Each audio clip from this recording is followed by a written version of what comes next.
Okay, it says we're streaming, so that's good news. What does what does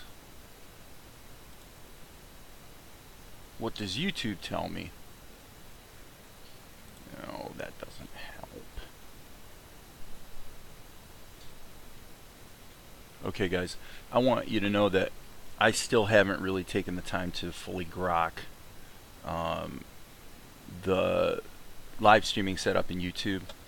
So for that reason, right now, I'm live streaming, and how to get back to the. Oh, it looks like this might do it. I'm trying to get back to the live stream. The framing here is fine. The problem that I kind of have at this point is that the more I've looked at it, the more I'm thinking I don't want to jump right to ink. I'm kind of sorry I did that for two reasons. Number one, I've sort of changed my mind about how I want to do the ink, which, if you saw my last live stream just a few minutes ago, you saw what I was talking about. But more importantly than that, I think that the more I look at it, I don't really want to uh, leave things half finished. So like right here, we got a character whose costume hasn't been drawn yet. This whole idea of, we can leave this or that for the inking stage, I'm not going to do that because, again, as I mentioned in the previous live stream, the process of, we really want the process of drawing the pencil test to sort of morph into the inking stage anyway. This is actually a great example of that, because here, this art is pretty much ready to paint. I mean, it could, we need to change the color, obviously, of the outlines, tighten up a few things, but basically this is the look we're after. So it doesn't have that really hard, bold ink line look that you would get, for example, if I, let's see, let me make sure I'm on a keyframe. Okay, so here, if I start drawing, and let's use my smooth ink brush. So if I draw this like this, okay, didn't mean to use the fill color. Okay. But so it does the smoothing for me, and you wind up with a nice, clean, bold line. Now I'm going to tell you that I reserve the right to completely change my mind about everything I'm saying about this later. But my thinking right now is that I want to go. Let's do this. We'll take these points and we'll hit Control M, which for me should move them over to this charcoal ink color. Okay, so now there's my ink. And instead of using my super smooth brush, I'm just going to use my normal brush. And that way I get the delicacy, maybe, or the touch of a pencil line. Because the aesthetic I'm after in the long run is like an inked or I'm sorry, not an inked, a scanned pencil drawing. Like, that's the way anime is done today, even a lot.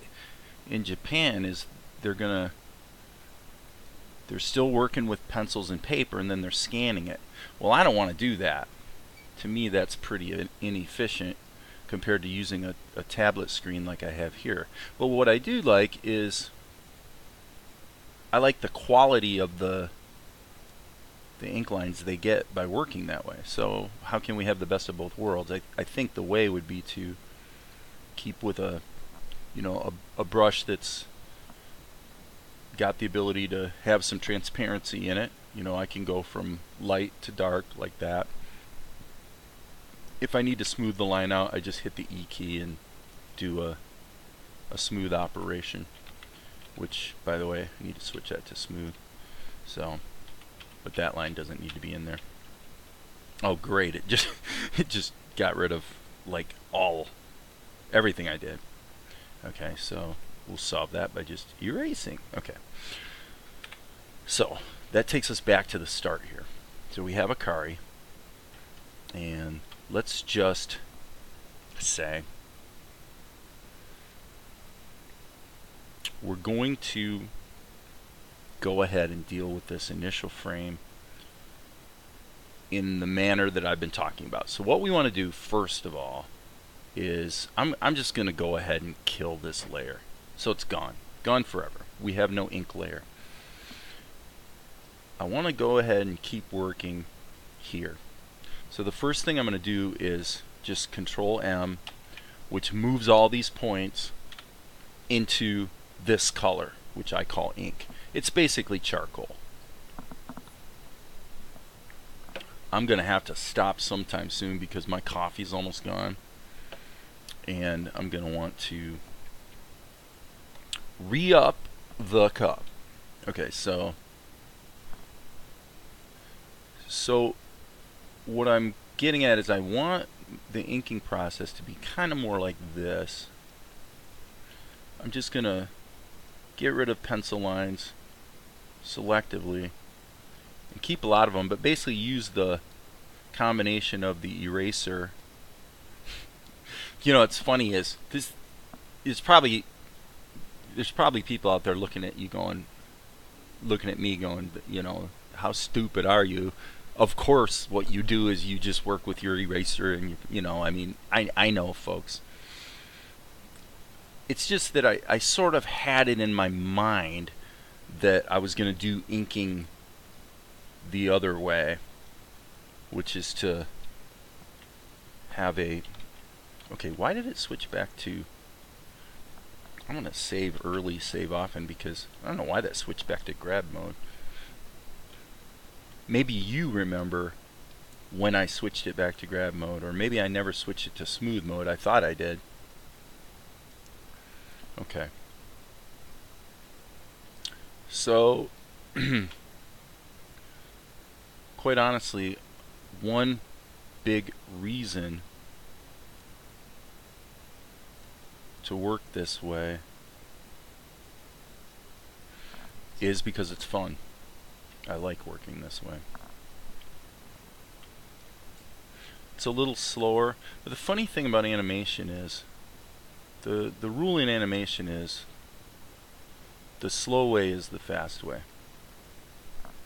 Whatever you do to try to make the whole process go fast, it's like chasing rainbows, man. I mean, there's no such thing as making animation fast, really.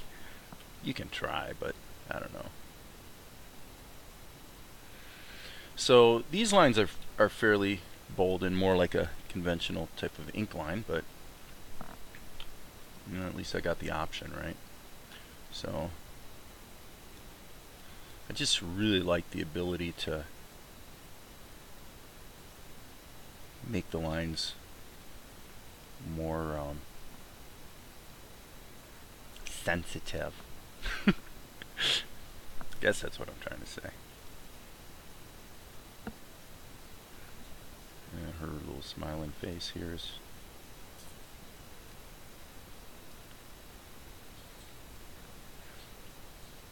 So what would happen is if I did the inking the other way, it would be faster. It would definitely be faster because I would have a layer here, and I would just switch to this brush, and I would just go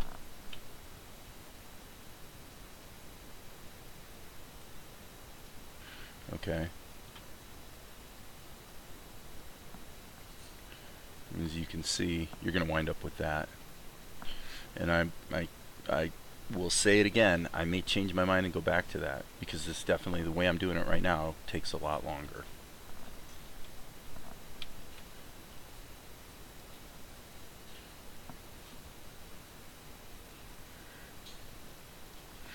What the alternative solution might be to do inking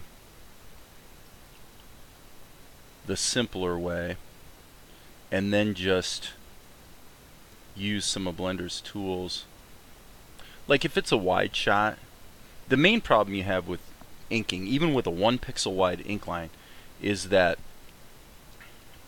if it's a wide shot, which this isn't obviously, but if it was, the lines are like the same size even if something's really small, so everything winds up looking really bold, and it's kind of ugly.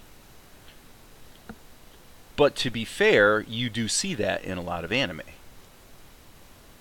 And this part of the solution to that is that characters that are way in the background, like, and I'm going to just save this so I can show you what I'm talking about. If there was a guy standing way back here looking at her, he might be drawn like this. He might be drawn with just a real simple, you know what I mean? So, because if you really shrink this down, all that detail is really lost anyway. So again, I'm kind of saying things that I know are obvious. If you're really into animation, especially if you've ever, you know, actually done much of it, you know that I'm saying stuff that you probably figured out a long time ago, and I'm sort of being a little bit silly trying to you know, instead of just doing things the tried and true way, I'm always trying to find a better way. But I will admit that increasingly what I discover is every time with animation, every time you try to do something a better way, it turns out the old way was pretty much better. They did it that way for a reason, kind of thing. So okay, so just so you guys know, I just noticed that I got some watchers. See, this shows how stupid I am. I was about to type in a response. Yes, I have tried Blender 2.8 branch. On this machine I'm on right now, which is a 12-core i7 machine with a pretty good NVIDIA video card, when I run the 2.8 branch builds, the ones I've been able to find, of which there are a few, Blender, the splash screen comes up and then poof, it just disappears. It just dies completely. Doesn't run at all. Now I've got another machine over there that's an 8-core Gen 8 i7, and I believe the video card on it is AMD, if I'm not mistaken, but don't quote me on that. And that machine will run Blender 2.8. So my experience with it is that it has a lot of promise. And Hakem, I don't know if I'm saying your name right, Hakem, but when do you use Blender and when do you use Krita? Well, that's what I was talking about. What I'm doing is I'm doing my pencil work in Blender, and then looks like I closed Krita down. But then what I'm thinking I'm going to do is take the pencil, or render out the image sequences, do the animation here in Blender with the grease pencil, so that I can do things like let's turn on the proportional editing. So I can do stuff like this. You know, when she's going to breathe, it's a whole lot easier to just animate it this way. Okay, mainly because I don't have to mess with I don't have to figure out the timing of it. You know, if I know it takes a second and a half for her to fully breathe in, then just set that keyframe, let Blender do the interpolation. And if I want it on 2s instead of 1s, I can either work with a project that's set at 12 frames a second instead of 24, or I can manually go in and obviously cut out keyframes, which you could do in Krita as well. So what happens is the ink, this is rendered like this. Let me make sure I'm in the camera view. I'll put my mouse over the camera view, and then if I hit F10, I get a grease pencil render of that drawing. It's really hard to see, but believe me, those lines are there. Okay, if I bring that into Krita, it's easy and fun to go ahead and get it all painted, and I can massage the ink lines as well if I want to. And what Krita sucks at is two things. Number one, there is no keyframe interpolation. So and let me make this point as well. there's a lot of guys out there. Well, at least from what I've been able to gather in Japan for anime, Clip Studio has become a pretty popular tool. I have Clip Studio. I don't like it at all.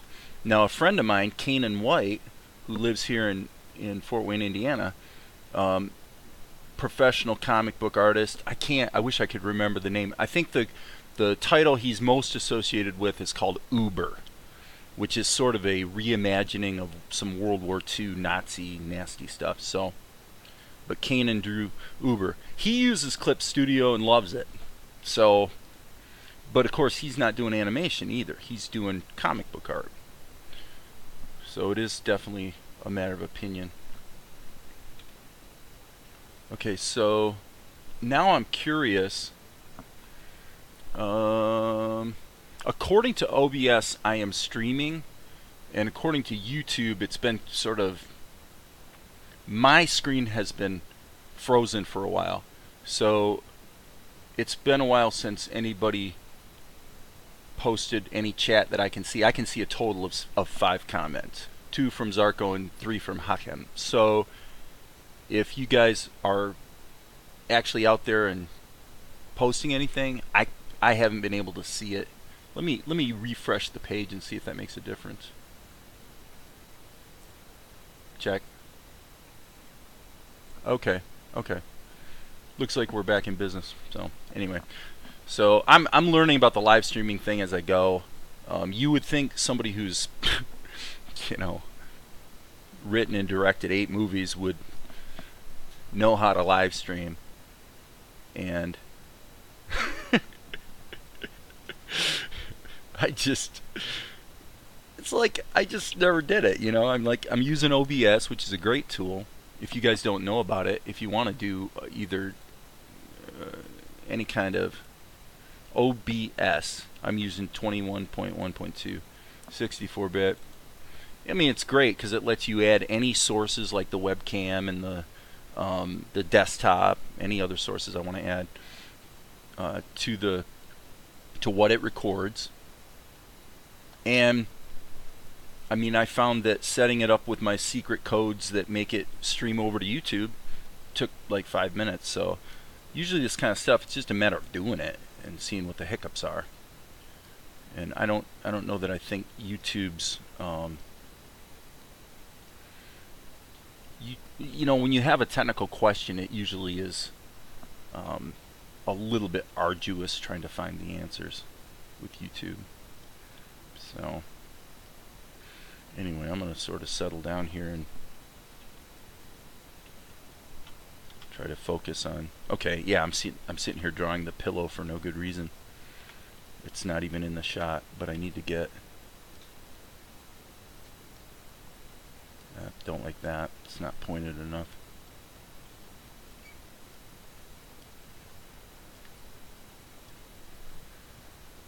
So anyway, thanks for being here, you guys. It's kind of cool to live stream and actually have people out there in real time. And again, if you have questions, post them. I'm just sitting here yakking anyway.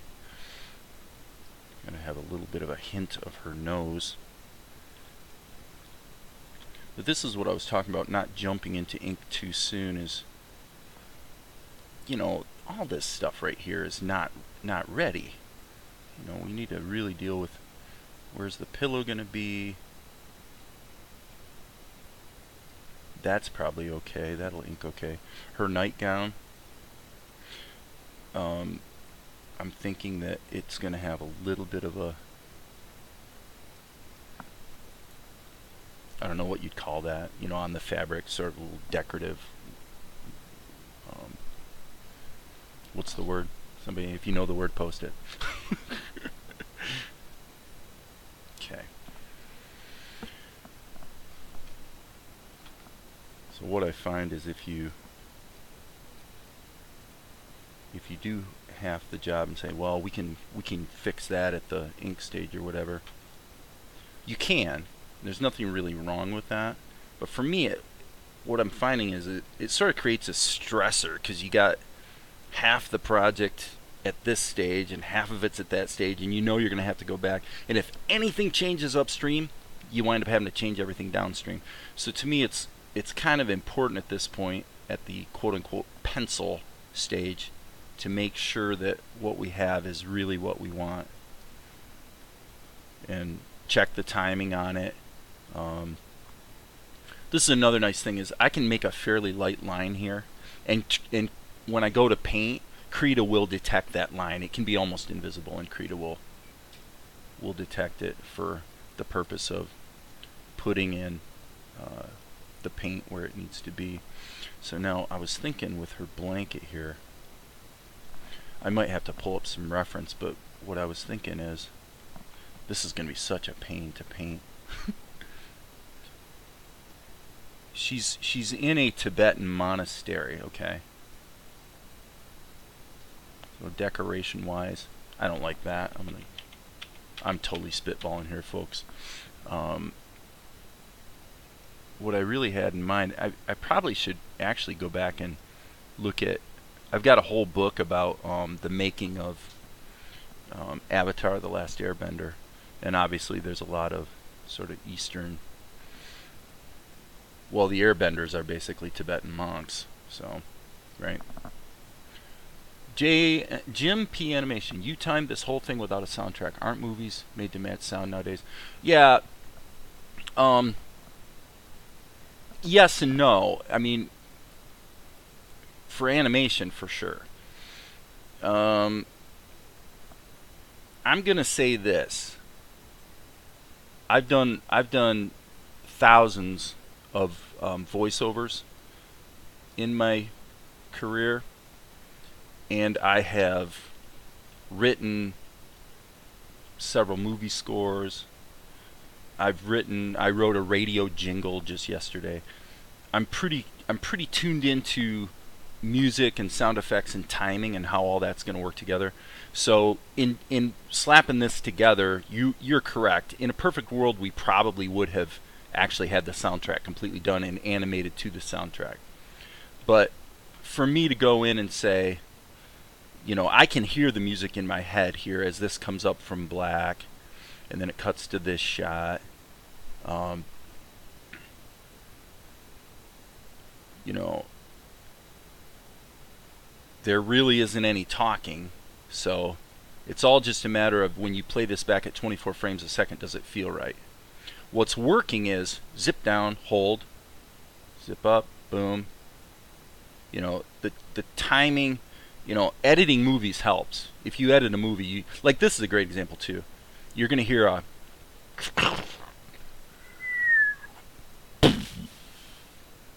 and then she reacts to it. And by the way, Jim, thanks again for the tip about jumping straight to the close-up here, because I think that was completely the right idea. But yeah, so I have to hear a lot of the soundtrack and stuff in my head to sort of be able to figure out the timing. But again, because there's no dialogue, this particular scene's pretty easy to, I would think, not really screw the timing up too badly. When you play it, this is where Blender's awesome, because everything is like vectors. I love the way we can just squish things around to make them look right. So I hope that answers your question. When I make a movie, you know, I write a script, and then we schedule the whole thing and we shoot it. Usually takes, what we've done is, it's probably 2 weeks of shooting, but it's really spread over 6 weeks. And then edit. Once the movie's edited, so actually what I'm doing here with the animation follows what I've done movie making wise more closely. So traditional animation would say, let's record the entire soundtrack and then animate to that. What I'm doing is more like making a movie, where I'm saying, well, I shot these shots and now I'm editing the movie, and then if there's some sound effects, Foley, dialogue that needs to be put in there and replaced or whatever, we can lay that in later, and then obviously write the musical score to sort of work with the video. That's one thing about this too, is if you play this and you sort of tap your pen against your desk or whatever, you find that this has a definite tempo to it. And I've always found that to be the case. When you edit a movie, every scene has a tempo. You know, you can actually get a beat going, and you'll see the key edits will fall on those beats. And if they don't, it doesn't feel right. And even a child can tell it doesn't feel right, but they don't know why it doesn't feel right. So it's an interesting thing. Going over there, the way this line coincides with that line is kind of bad practice. It's too much of a coincidence. So what I think we want is for the decoration to fall like that, and then maybe we will actually see the next shape in that decoration peek over the top. That would be a little more realistic, a little less coincidental. So I'm just going to zoom in here. I don't know if this is going to work, but yeah, I mean, if I just use the smoothing tool. Looks like the streaming's working. Got a few people watching. Probably being bored to tears, unfortunately. Okay. So now what I will do later is put in the breathing. Let's post this. YouTube says I am okay, and it's waking up again. Okay, I got no idea what just happened. Okay, so if you saw what I posted yesterday had to do with the background, and let me just see.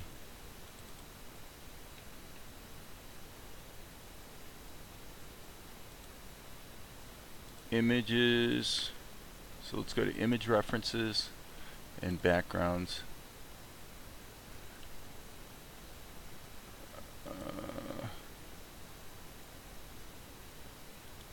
Preview. So we were looking at the actual decorations you see with these windows, and what does the actual wall look like. Those are some old drawings that aren't particularly, or photos that aren't particularly useful for. But this is the concept of the monastery. That's actually a Japanese house right there. But what you see is that the sort of craggy rocks are down below, and then the structures that are built on top of it are somewhat smoothed out. So what we realized is a few things that I kind of wish I had known earlier, but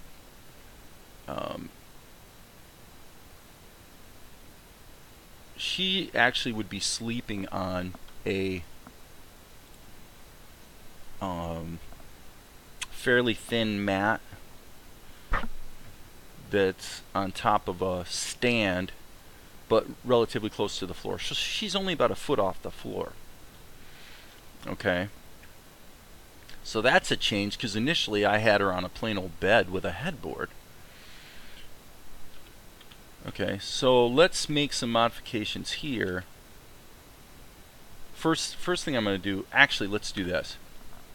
Let's hide all these sketch lines, and then I'm just going to get rid of all these lines because they're not really helping me. Let's turn the sketch back on, and I'm going to reframe her. Okay. So now the reason I'm reframing her is because this part is really important, actually. So I'm hitting the G key and just sliding this over. Okay, because what's actually going to happen, and I'll lay this in with the sketch first, is you're going to have a line here, you're going to have a wall that represents the window. because initially I had her in a regular bed with a headboard, and the window was like a window you'd have in your house. Well, that's not what they have in these Tibetan monasteries. It's actually going to be, I can't remember if the window area is going to have a partition in the center of it, so I can defer on that decision for now. But it's actually a walkout situation. So if we, let's do it this way. Let's zoom out. So what actually is going on here is you've got this window, okay,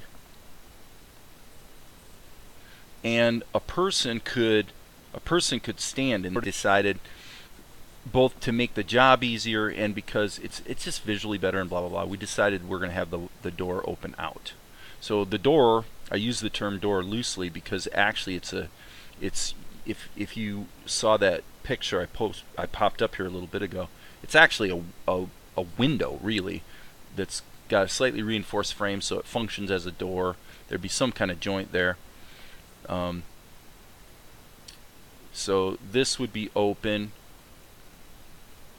Not sure if we're going to have two of them open or if we're going to have a partition and this is all going to be wider, but probably we'll just have them both open. So it's like the moon and the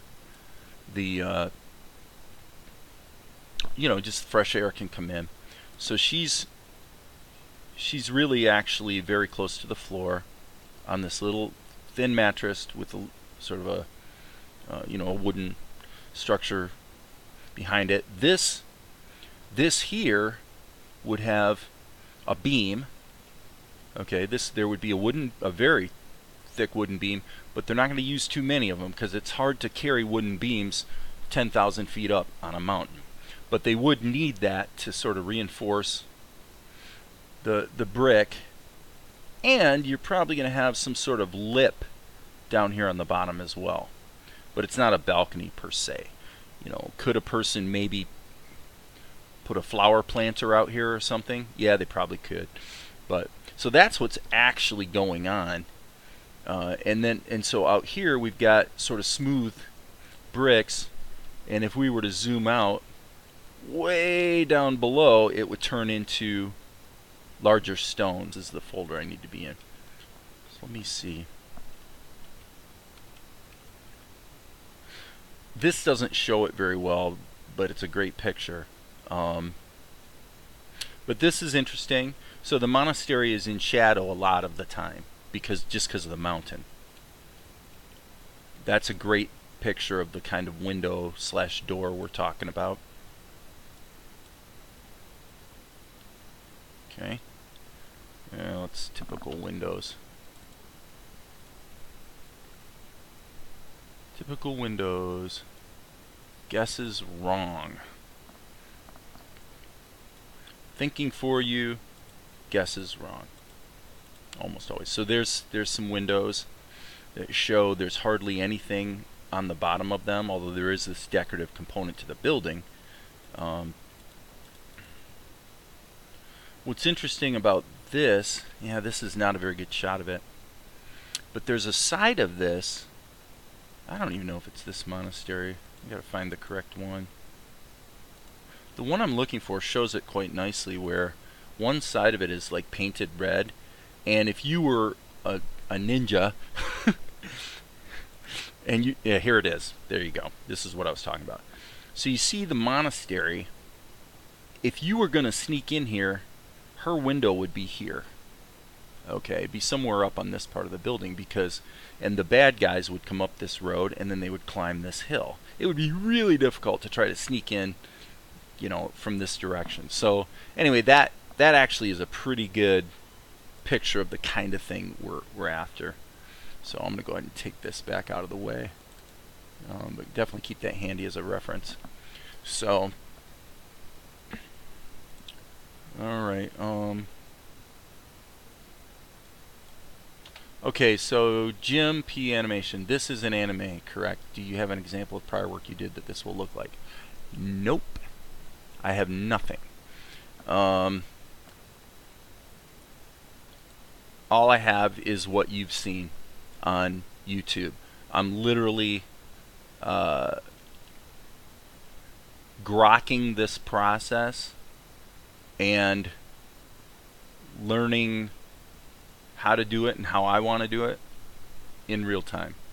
So the only thing we've got the guidelines of lots of other anime out there that you've probably seen, and that's giving us, guidance in terms of the aesthetic that we're after.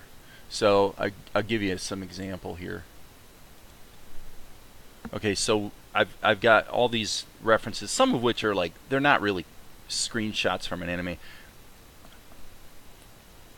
That looks similar to something Trigger would do, like from Kill la Kill or something. I happen to like this style quite well myself. But so you can just see there's this reference material, right? So that would be Black Butler, I suppose. But so we sort of have a lot of these different anime characters, reference for weaponry, because there will be weapons. So yeah, what you're seeing here is just the real process of just figuring it out. Now, as I look at this,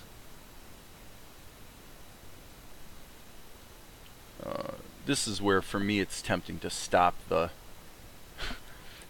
live stream, because I think it's just going to be so boring. I'm not at all sure that I like the framing of that. If we're going to see this window, come on,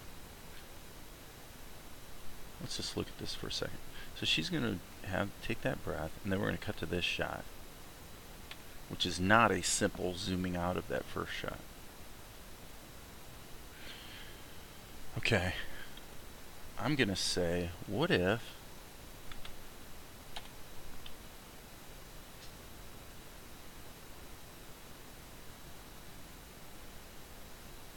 well, okay, I mean, we get that here, right?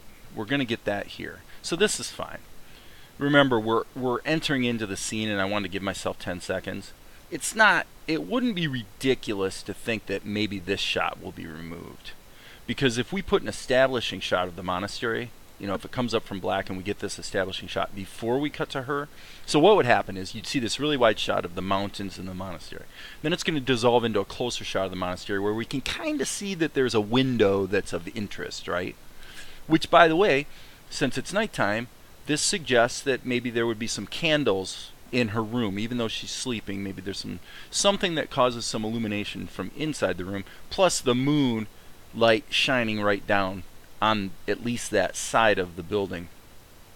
So you might have two dissolves into a closer shot, so that when we cut to this close-up here, it's obvious that whatever we're looking at is inside that room that we already called attention to. Well, if we do that, and we say, there's 10 seconds of there's music and it's coming up from black and we're establishing the scene, do we really need this wide shot? Especially if we're going to go to this wide shot and then pan down and see the action happening. There's a very good case to be made that this shot is going to wind up being cut from the show. Okay, so, coming back to your question, Jim, I have not done another anime. This is the first one, and all I've done is I've made live action movies. So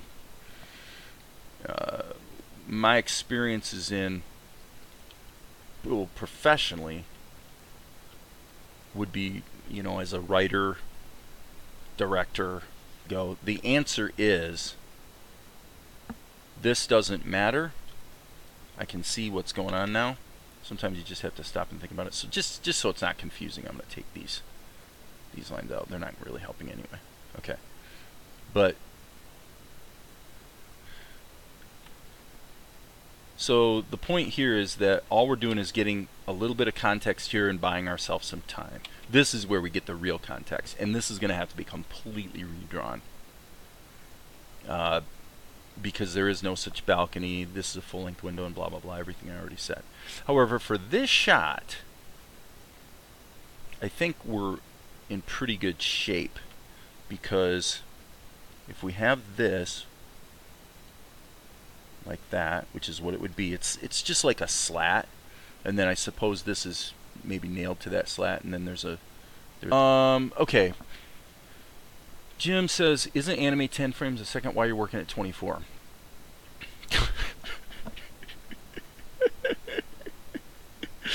Oh, that's a great question. Leave it to you, Jim, to ask annoying questions like that. No, the reason is that the ultimate deliverables of the show would be at 24 frames a second, and it's very common in animation practice to animate on what's called 2s or 3s, meaning the actual action happens at 8 frames a second or 12 frames a second in an anime. Once in a while you'll get 1s, but it's rare. But the fact is, you do get 1s. For some kinds of action, it's necessary to have literally keyframes every frame. So your overall project does need to be 24 frames a second. Ultimately, if it was not, let's say it was 12, okay, when you deliver that to a distributor, you're going to have to double every single frame, completely retime the whole thing out, because the actual deliverables do need to be at 24 frames a second. So I'm just working at 24 frames a second and sort of keeping an eye on my timing. So that's why you'll notice when there's some rapid action here, it's all happening on either 2s or 3s, or like right here, I believe. Right here I put this on 1s. So, you know, and that's just a creative decision. There's no right or wrong answer. But I just felt like it felt right that when he does that turn, we have that extra keyframe in there. Okay, so could this keyframe be cut out so you're truly on 2s? Yeah, it could. Let's do that and see what happens. Feels a little choppy to me.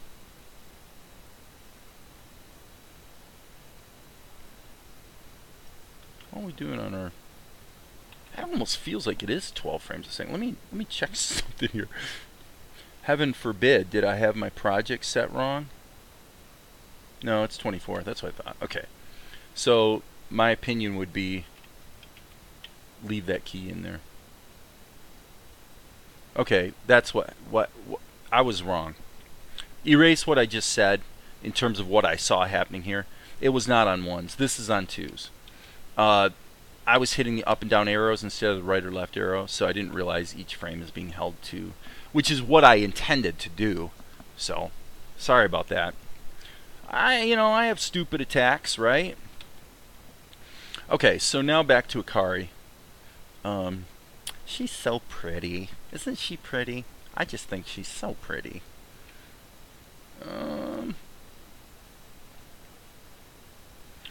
Okay. So what we're trying to do now is morph from pencil test to ink.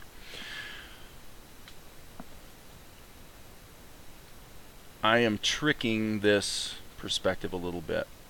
As I'm fiddling with this, I'm feeling like I don't really like the perspective I had. So I'm going to go, our basic, I don't know if you guys are like into perspective, but the basic idea is that if I'm the viewer looking at the scene, this spot right here, this line represents the level of my head, and then this represents the point I'm looking at, and that doesn't actually look quite right to me. It feels like it wants to be about there. So let's put the point of view there. Okay, and if I was looking at this point, my perspective would be like this. Okay. Okay, so we're kind of above looking down, and that's what dictates this line here, so that it just follows the perspective of the floor. Now that's not totally realistic. The point is the bed might be turned a little bit. It wouldn't be perfectly lined up, with if the floor has slats, But in terms of getting the drawing correct, okay, I see another problem here.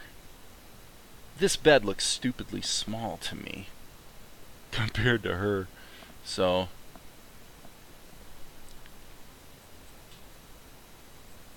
that feels better. Yes, that feels way better. Okay, so this slat would probably be about, what, 8 inches maybe? And then the actual mattress was going to only be a couple inches thick. So anyway, if you guys that are watching this, you know, I wouldn't blame you if you got bored and and left, because I know this is very kind of slow, detailed work. I've always told people I'm smart, but I'm not quick. So I can usually figure out just about anything, but sometimes I really have to roll it around in my mind or in my hands to really figure out what's going on. So I'm going to sort of add a little bit of detail there. So, okay, so Jim asked another question. He says, does anime follow arcs? Yeah, absolutely. Absolutely. If I was going to, let's do this. I'll save my work right now, and I'm going to switch to this color just to show you.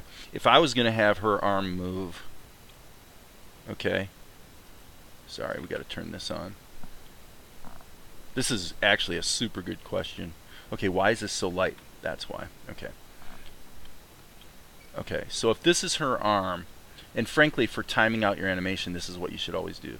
Okay, if her arm was going to lift, okay, you would definitely, you know, you're going to say, let's draw a circle around it, actually. Okay, that's where her elbow would be. Now, obviously, that's not foreshortened. If her elbow was coming in towards the camera, then that would change. You'd have to think of it in terms of 3D, and in which case your arc would be more of an oval. But yeah, you definitely want to follow those arcs. So in this scenario, her arm goes from down here to up here. You know, that's going to look correct. So it's like I've talked about sticks and balls. So now I'm going to go ahead and open that back up, so we're back to where we were. Okay, so hope that answered your question.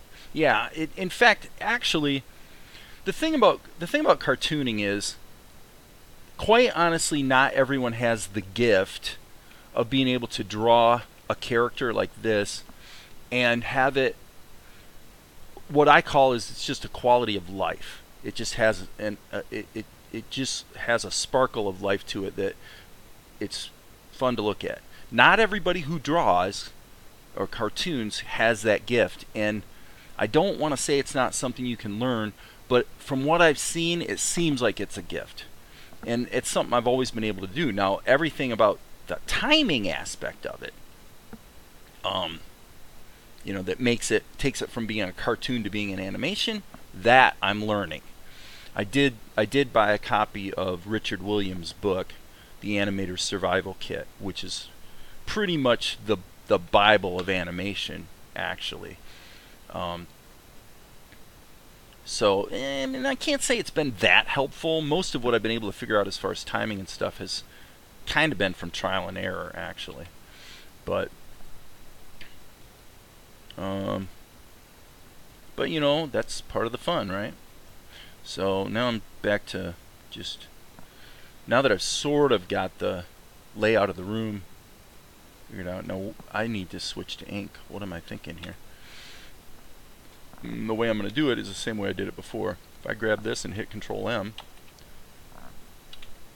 hello? Select this. I guess maybe my mouse wasn't over the screen. Okay, I think that worked. Okay, so now we have our ink color, and we can go in and start tightening this up. So that is such a wide shot that we're definitely going to want not too much detail.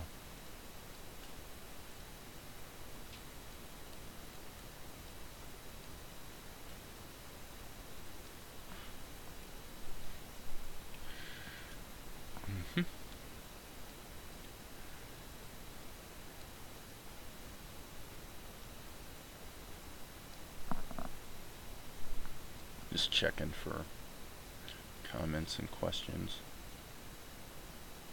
Nope. Nope. Okay, and I'm going to go ahead and shrink down my eraser.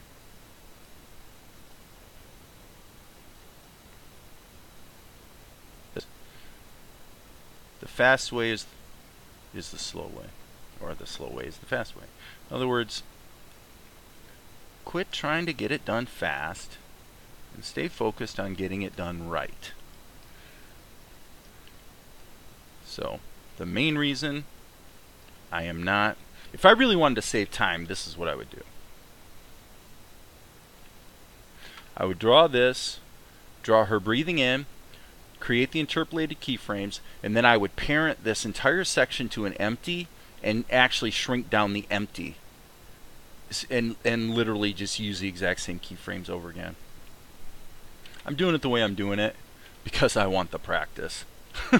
I just want the practice drawing. I want to get out of the habit of being in a hurry.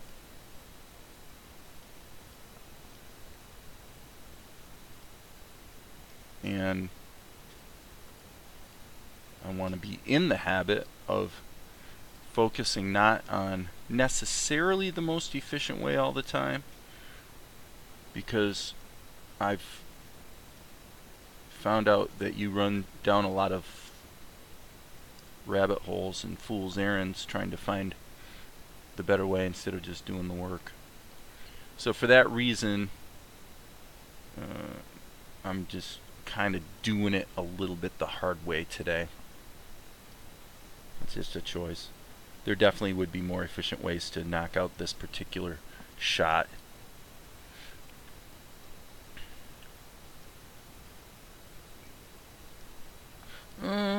Okay, so I guess that's really what's going on there. That's her arm.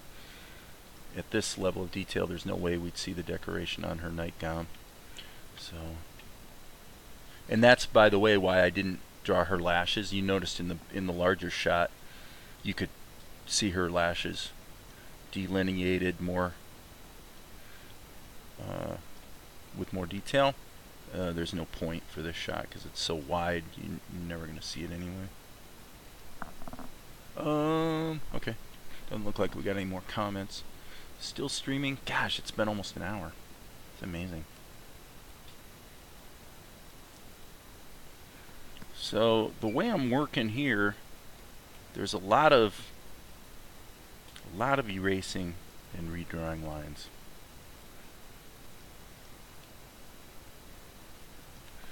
Just taking your time to get the lines right. Pillow. Whoops. That wasn't supposed to happen. Okay, that looks good. You know, and the reason, another reason for kind of going the slow way is there's some things about my workflow, just the way I'm working with my brush. Like right now, I'm holding my brush like this. I'm not, the way I've used to do it, you know, is more like this, and I'm kind of backing off, and so there's definitely some using this time to sort of refine my brush technique, so it's slower, but it's gonna be faster, because as you develop a skill, you get better and better at it, and by backing off away from my image a little bit, I can better see in my imagination what it is I'm trying to do.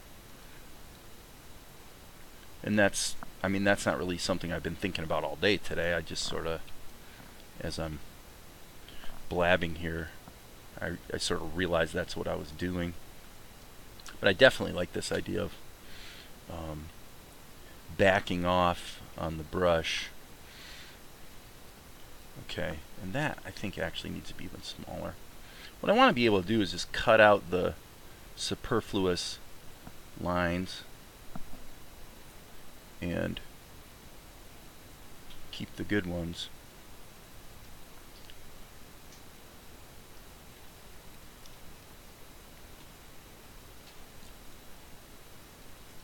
If it takes a long time, it takes a long time. But I will say that, you know, the thing about, to sort of getting back to Jim P. Animation's question is that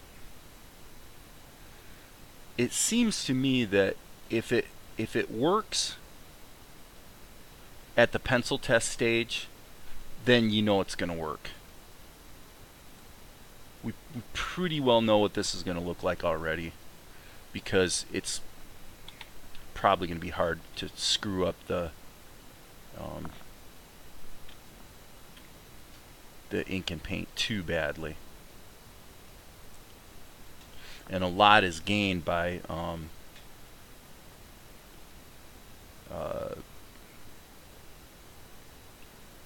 the detail work at the paint stage, as far as shadows, really help to. Okay, so actually, I'm thinking about the construction of this. If it was me, I presume it would actually look like this. So this would come out a little bit, because there'd be probably some nails pounding that board into the side of these slats. Now at this, you know, in a shot this wide, or this over here is, you know, what the camera's seeing. So are we going to see that detail? No, we're not going to see that detail. But for my purposes, just thinking about how this would be constructed is still kind of useful.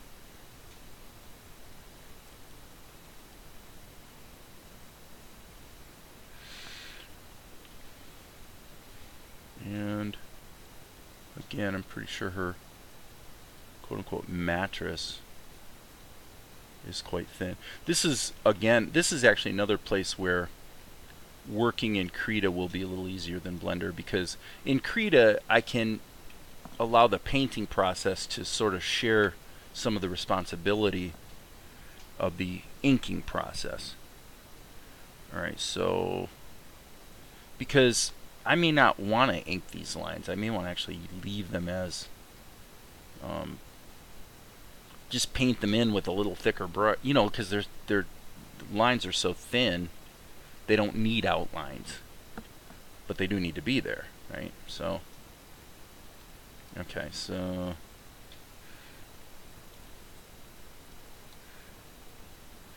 is her blankie gonna be sort of resting on the floor here a little bit? Okay. We'll say it is, just because it's our anime, so we can do what we want. I kind of shot myself in the foot by drawing these perspective lines. I should have handed it. Makes it a little easier to. Okay. Yeah, it's easier to draw this line with my right hand.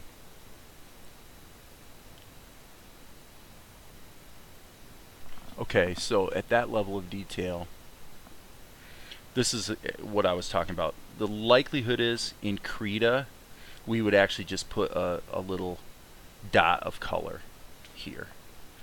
So I want to suggest it, or do I? It might be wiser to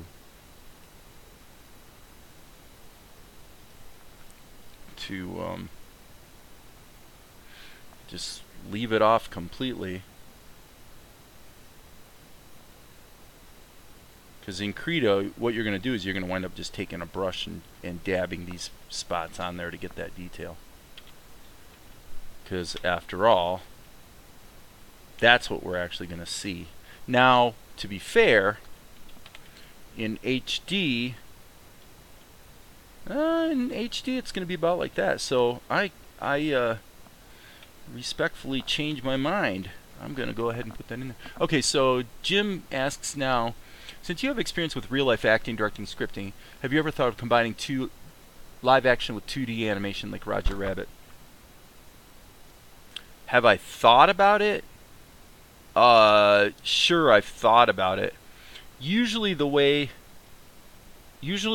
that would come into play would be not so much in combining animation and live action, because Roger Rabbit's a great movie, really, and amazing what they did, considering the limits of the technology of that time. And by the way, Richard Williams, who wrote the Animator's Survival Kit, which is the Bible of animation, Richard Williams directed the animation for Roger Rabbit. You probably knew that. So for me, the way that actually comes out in practice would be in special effects. So if you... Okay, so I think the only way... Let me just go here. Bear with me here for half a second, guys. Okay, so if I go to blendedplanet.com. Yep. Okay, and then go to Blended Planet Films. This movie here, Out of Time, you can look at the trailer. This movie had a lot of scenes, like that scene right there, like that right there. That's all simulated. I mean, that's all CGI. That right there, this ceiling, a lot of the stuff in the background isn't really there. I'm gonna say a quarter of the movie was shot on green screen. So I'm just trying to see. That's all just effects in Sony Vegas, but right there. Okay, in this shot, none of this is real. This laboratory. If you scroll down here, you can hear some of the music that I wrote actually for this soundtrack. This movie had a great soundtrack actually, and this style would be very appropriate to the anime that I'm working on for some aspects of it. So anyway, there you go. There's in the movie Healed by Grace. There's actually a YouTube video about this as well. In the movie Healed by Grace, there was one shot where my daughter Natalie played the lead in that movie, and she had a great big zit right in the middle of her forehead. So I used Blender to do the motion tracking. I literally tracked her forehead, and then I had to clone some flesh from somewhere else, you know, to basically cover up the zit. So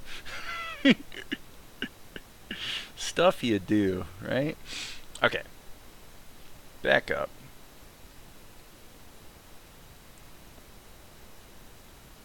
Yeah. So the question for me is this all going to come back and bite me? Am I going to find out, you know what, I should have just used the simple self-smoothing ink lines? It could happen. You know, frankly, folks, I don't care. I just want to try this workflow and see if it gives us a result that I can really be on board with, and if so, then cool, we'll just keep working this way. But this business of erasing tons of stuff all the time definitely does get a bit old, but that's the price you pay. So this all needs to be erased. That needs to be erased. So let's keep going. Okay, so I've been streaming for over an hour. Oops. Forgot I enlarged my eraser.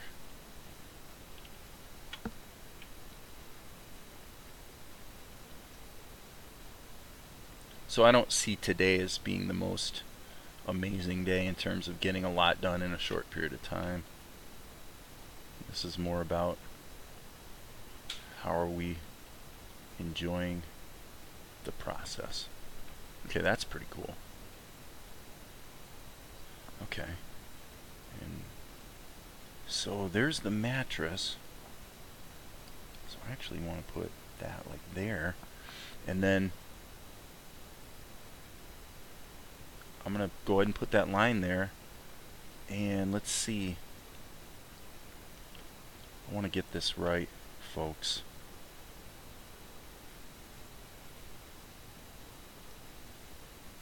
What if I do a...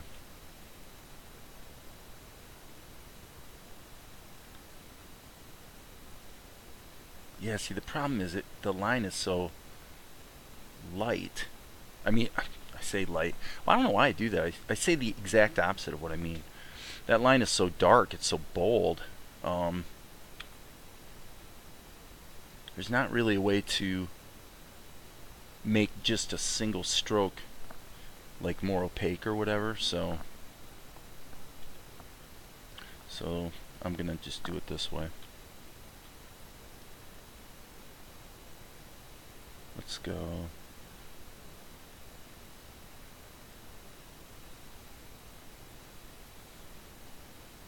Okay. This kind of gets into what I was talking about earlier. The roughness of it is part of the aesthetic, you know, that we're going for. But I must say, I'm really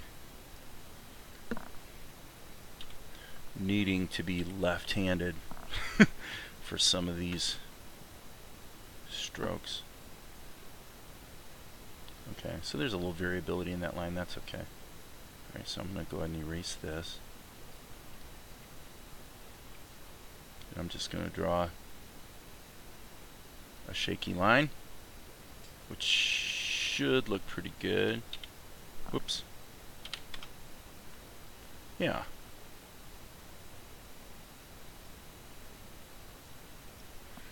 Okay, so on this side, the reason this side's a little trickier is because we're actually going to see, oh yeah, right. Okay, we're actually going to see the line, but then there's this, you know, edge.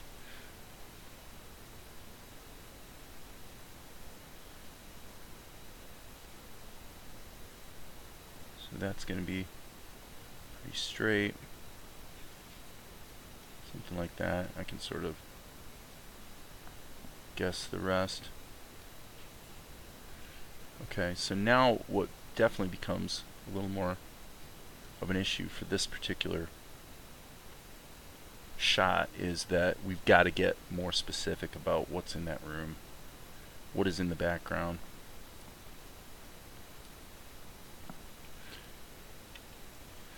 Gotta zoom in to be able to see what I'm doing here. And if this isn't exactly the same as the close-up shot, that's okay.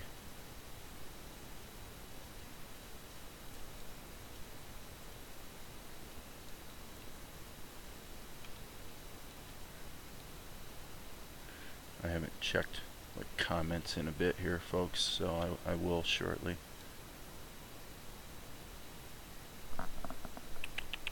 Oh, nothing new.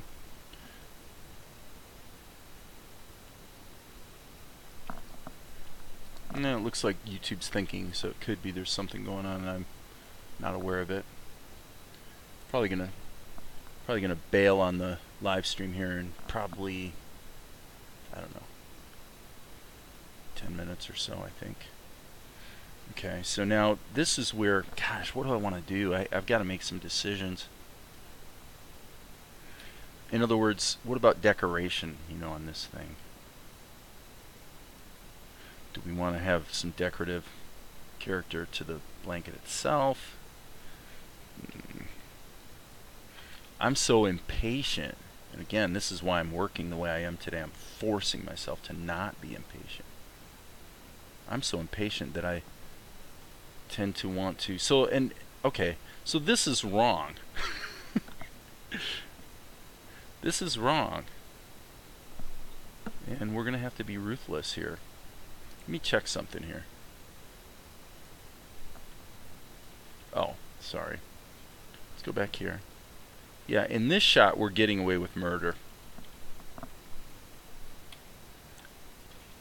Okay. Do you guys see the problem? This is a great example of just me having a major stupid attack. Okay, this cannot happen. Her elbow wouldn't be... Her elbow is floating in the air. That doesn't make sense. People don't sleep that way. Okay.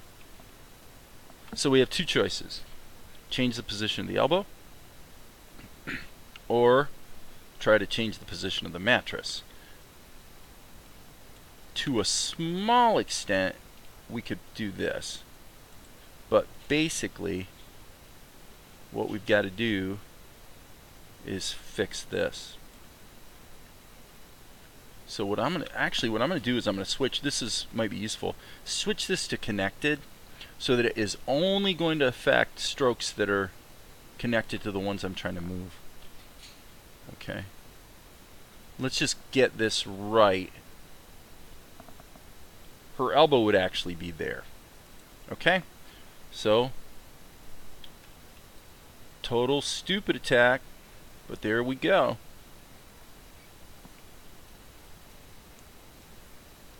Much better. Okay. And then now she looks like she's a bodybuilder, obviously. And we don't want to be that thin. The reason I'm having trouble drawing these lines is just because of the way I'm having to twist around just to use the tablet. So I think if I just flip it, that's better. Okay, we'll put the pillow like that, and then we just have to follow this through with the blankie.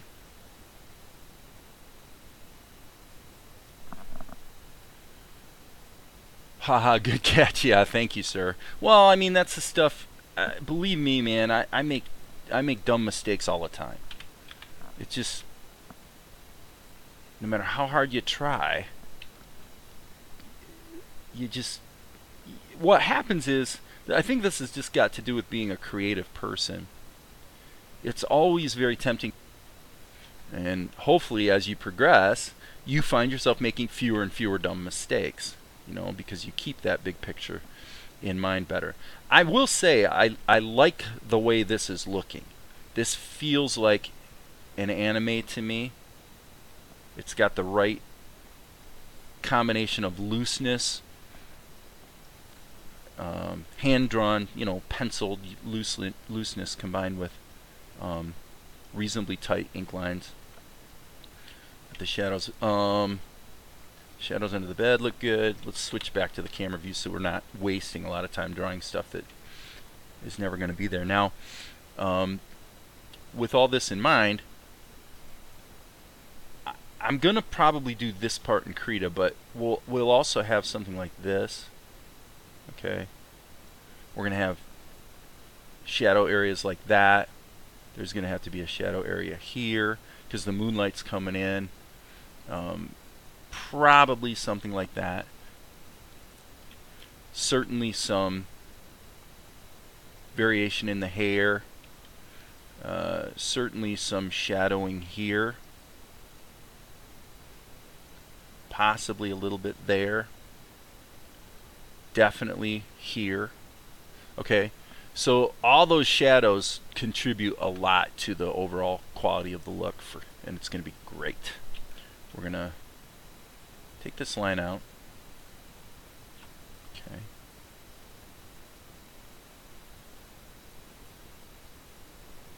Okay, that's fine. Now what I'm actually going to do is I'm going to delete that stroke, and I'm going to oh, sorry.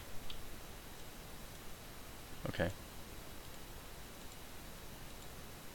So I'm going to grab this and I'm going to hit L for select linked. And I know technically this probably should be, oops, period key. Nope, sorry, comma. Size that down. Okay.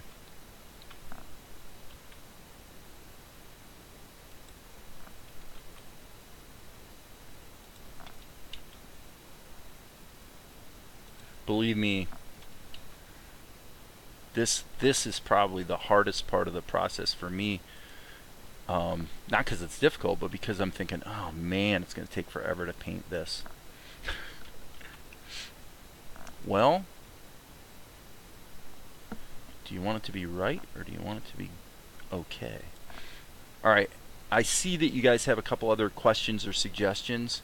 Hakem has something, so sit tight here for a second. I'll take a look at what your suggestion is, and I will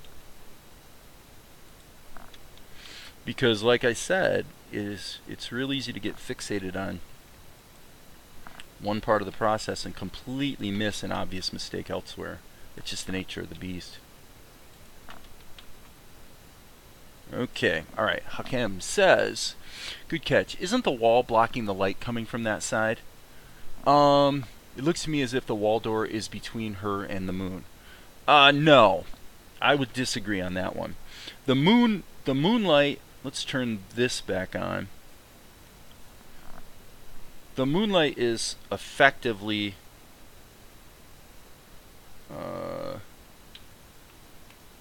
oh, come on, really?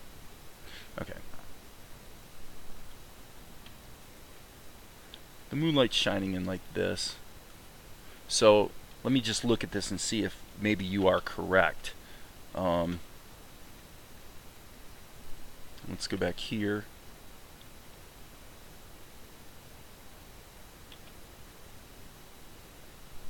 So I'm pretty sure I've got this correct. I got to refresh my YouTube page because it keeps locking up.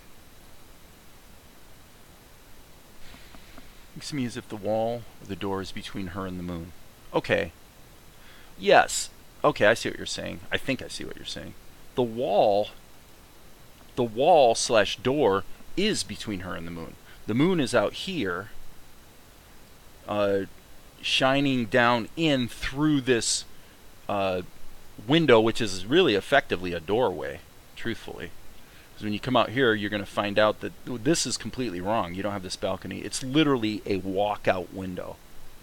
So since I've got this, so this is what's actually here, is something like this, a full-size doorway with the doors with all the windows on it open. I showed some of the reference images earlier. But this, if she were to get up and walk over here, she would be probably standing about this tall in the doorway, and she could literally step out and fall out. So the moon is shining in this way. Now, where I think you might be correct, and we are cheating a bit, okay? You could probably make the case that if this doorway was here, and the light was actually at this exact angle, it could be that there would be a shadow falling across like this. Okay? So you'd have to really work out the physics of it. And then if you say, well, I don't want that, the solution is to just change the angle of the light. If we say, well, okay, actually the light's coming in at this angle. So there's definitely some cheating going on here. But I think, generally speaking, if we think of the moon light coming in, yes, it is definitely blocked by this light. But whether it would illuminate her or not really depends on two things. It depends on the position of the moon relative to the doorway. In other words, if the moon, if we could project out into space, if the moon is kind of sort of here, is going to be different than if the moon is kind of sort of here. Because if it's shining in at this angle, but from over to the left, then obviously this wall could actually result in a shadow blocking her. So what you really could wind up with is something like this, where this is all in shadow, and this is the only thing that's illuminated. In which case, the actual, let me go ahead and solo that color so I can erase over it. So if that were the case, then what you'd really get is something like this. Right? And this would all be in relative shadow, and this would be lighter. So Hakem has made a very good point, and that's something you want to be aware of. I think in this case, we're okay. I think we're on safe ground in terms of the way we're choosing to portray it. So back to ink. So now the problem I have is that I've got to commit to what's going to happen with this background. And the fact of the matter is I don't know. I do feel like, as I'm looking at this, if I'm going to sell it, it seems like that wall should be angled, but maybe not. I think I'm going to defer on that decision for the moment. I need to look at some reference material that was some stuff that was actually shot, you know, at a monastery in Tibet, because there's some very distinctive characteristics of the art and the decorations, the fabrics and things like that, that I really would like to get more specific about before I go too far, because you know, this shot needs a background. And so what's going to go on back here is going to be extremely important, especially because we want to make the right decisions, because later there's going to be a fight that's going to take place in this room. And so whatever we decide is the look of that room is going to keep coming up over and over again. So I think with that, I'm going to go ahead and kill the live stream for today. And going forward, unless I forget, I will make it a point to tweet on Blended Planet. My Twitter account is Blended Planet. And so follow me at Blended Planet. And I'll try to remember to tweet before I start live streaming, you know, maybe a few minutes before, or let you know what time, you know, that sort of thing. And I may fall back to just doing screencasts that are uploaded individually. But anyway, so that's it for now. Thanks for hanging out, guys. And because I'm ready for a break, I'm going to go ahead and call it a day. So see you all later.